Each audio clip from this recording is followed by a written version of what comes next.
예쁜 꽃 옆에 무서운 해골이? 그림 밑에 알 수 없는 형체가 보이고 금방이라도 떨어질 것 같은 사과들. 사람인지 과일인지? 이 재밌는 작품들을 부르는 단어가 있다는데 이 작품들은 바로 오늘 여러분께 소개해드릴 정물화입니다. 정물화란 여러 가지 일상생활의 사물을 주제로 한 그림인데요. 여러분들이 자주 보았던 고흐의 해바라기도 꽃을 그린 정물화라고 할 수 있죠. 얼핏 생각하면 에이, 사진으로 찍으면 그만인데 뭐하러 열심히 그리지? 라고 생각할 수 있어요. 그냥 눈에 보이는 사물 그린 건데 재미없다 라고 느낄 수도 있고요. 하지만 오늘 라라쌤이 소개해주는 여러 재밌는 정물화들을 보고 나면 생각이 완전히 바뀔 거랍니다. 그럼 쉽게 쌓는 미술교양 정물화편 시작해볼까요? 아주 옛날로 거슬러 올라가서 17세기에는 이런 정물화들을 주로 그렸어요. 해골과 꽃다발, 왠지 으스스하다고요. 이 그림은 단순히 사물을 표현한 것이 아니라 그 안에 의미를 담고 있답니다. 해골, 꽃, 과일 등은 모두 그림을 보는 사람에게 교훈을 주려고 그려진 것이었죠. 17세기의 유럽은 계속된 종교전쟁으로 많은 사람들이 죽고 혼란스러운 시기였습니다. 그래서 당시 화가들은 사람들에게 죽음은 피할 수 없으니 지금 열심히 살아라, 겸손해라 라는 교훈을 던져주고자 했죠. 꽃은 아름답지만 언젠가는 시들죠.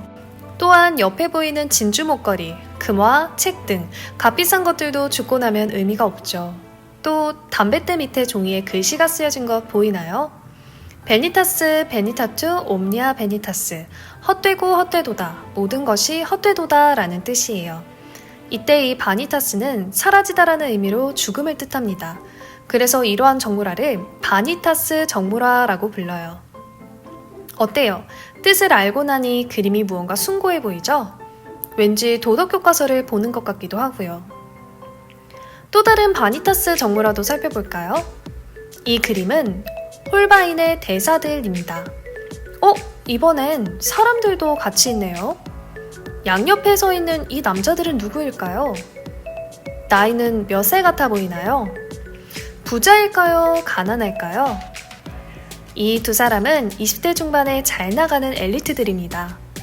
고급스러운 흰 단비털로 만들어진 망토를 입은 사람은 고위급 외교관 댕트빌이고 오른쪽의 인물은 댕트빌의 친구로 프랑스 가톨릭 주교인 조르주 드 셀브입니다. 분명히 어린 나이에 성공한 두 사람인데 왠지 표정이 피곤해 보이는 건 기분 탓일까요? 당시 잉글랜드의 왕 헨리 8세는 자신의 이혼을 반대한 교황청에 맞서 가톨릭교회 탈퇴를 선언했습니다. 이때는 이혼도 교황의 허락이 필요했거든요. 여기에 헨리 8세가 싫어! 반항을 한 것이죠. 이에 프랑스 국왕은 이대로 두면 큰일 나겠구나 해서 특사 자격으로 런던에 파견한 인물이 바로 이 댕트빌과 셀브입니다. 당장에 다 엎어버리겠다는 헨리 8세를 어떻게든 설득해야 하는데 어디 가당키나 하겠어요. 그러니 얼굴에 저렇게 근심과 걱정이 가득한 거랍니다. 그럼 오늘의 주제는 정물화이니 두 인물 가운데에 놓인 정물들을 살펴볼까요? 이것은 해시계인데요. 가리키는 날짜와 시간이 4월 11일 10시 30분이래요.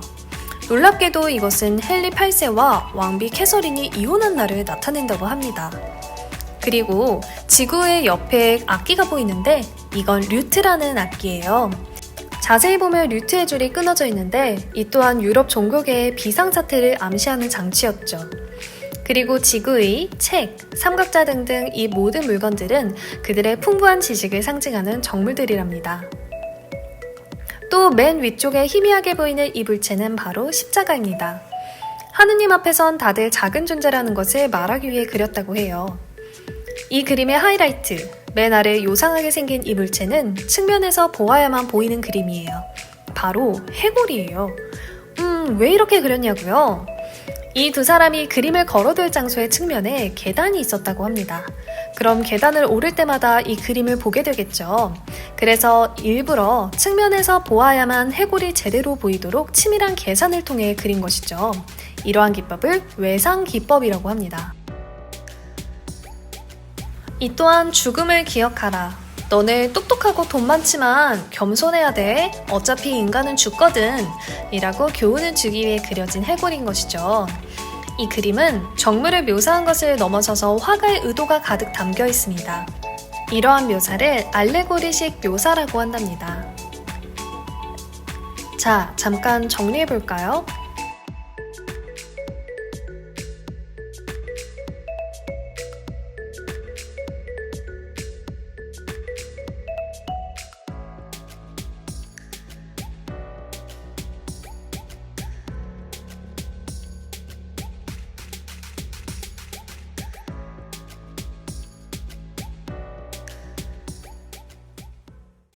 바니타스 정모라도 물론 멋있지만 그것에 반대하는 사람들도 있었답니다. 이 사람은 장 바티스트 시메옹 샤르댕이라는 정모라의 시조로 꼽히는 화가입니다. 샤르댕은 기존의 바니타스 정모라와 같은 상징적인 의미보다는 실제 존재하는 대상을 그대로 바라보아야 한다고 생각했어요. 귀족 위주의 장식품들을 배제하고 일반 서민들이 부엌 살림에 사용하는 정물들을 그렸죠. 평범하면서도 아기자기하고 담담한 이 그림. 지나치기 쉽지만 소중한 우리의 일상 같지 않나요? 그래서 이후에 다들 샤르덱처럼 그렸냐고요? 당연히 아니죠. 역사는 항상 뒤집기의 반복입니다. 이 그림 속 사과는 세상에서 가장 유명한 사과인데요. 물론 여러분들은 애플을 떠올리겠지만 이 그림은 사과와 오렌지, 폴 세잔의 작품입니다. 그는 19세기의 사람이고요. 세잔 이전의 정물화들은 정확한 수학적 계산을 통해 물체의 입체감을 표현했습니다. 멀리 있는 물건은 작게, 가까이 있는 물건은 크게, 마치 사진처럼 어색하지 않게요. 이렇게 3차원의 공간을 평면이 2차원 공간에 나타내는 기법을 원근법이라고 합니다. 대표적인 방식이 바로 투시 원근법인데요. 그림에 소실점을 하나 찍어서 입체감을 나타낸 것이죠. 하나의 점으로 나타낸 1점 투시, 두 개의 점 2점 투시로 그린 그림들이에요. 그러나 세잔은 이러한 전통적인 원근법 방식을 거부하고 사물의 본질에 주목했습니다. 왜 굳이 하나의 시점으로 사물을 바라봐야 하냐는 거죠. 그래서 세잔은 모든 사과들의 시점을 다르게 했어요. 어떤 사과는 정면에서 본 것 같고 어떤 사과는 위에서 본 것 같고 그래서 사과가 왠지 아슬아슬 떨어질 것처럼 보이는 거랍니다. 그는 그린다는 것은 단순히 대상을 모방하는 것이 아니라 여러 관계 사이의 화음을 포착하는 것이라고 했어요.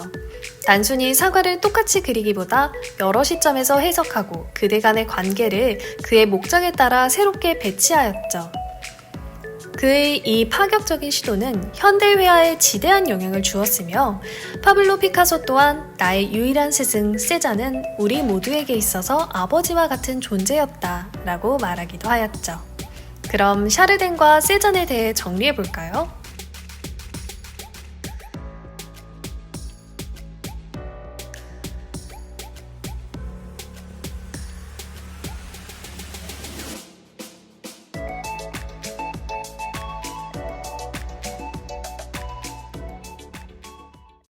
오늘의 마지막 작품입니다. 이 그림은 초상화일까요? 정물화일까요? 이 작품은 주세페 아르침볼도의 사계절입니다. 그는 이탈리아의 궁정화가로 이 그림을 그리고 대스타가 되었다는데요. 놀랍게도 이 그림의 주인공은 황제였답니다. 예술의 조예가 깊었던 그 당시 황제 막시밀리안 2세는 이 그림을 보고 극찬을 했다고 해요. 그림을 더 자세히 살펴볼까요? 오른쪽 위는 봄, 왼쪽 아래는 여름, 제철 과일이 눈에 띄죠. 가을은 오른쪽 아래, 밤송이가 눈에 띕니다. 마지막으로 겨울은 왼쪽 위의 그림인데요. 어때요? 얼굴 모양도 거칠고 머리카락도 다 빠지고 마치 노인 같지 않나요? 인생을 사계절에 빗대어 재미있게 표현했네요. 초현실주의의 대가 살바도르 달리도 이 그림을 보고 탄성을 질렀다고 하네요.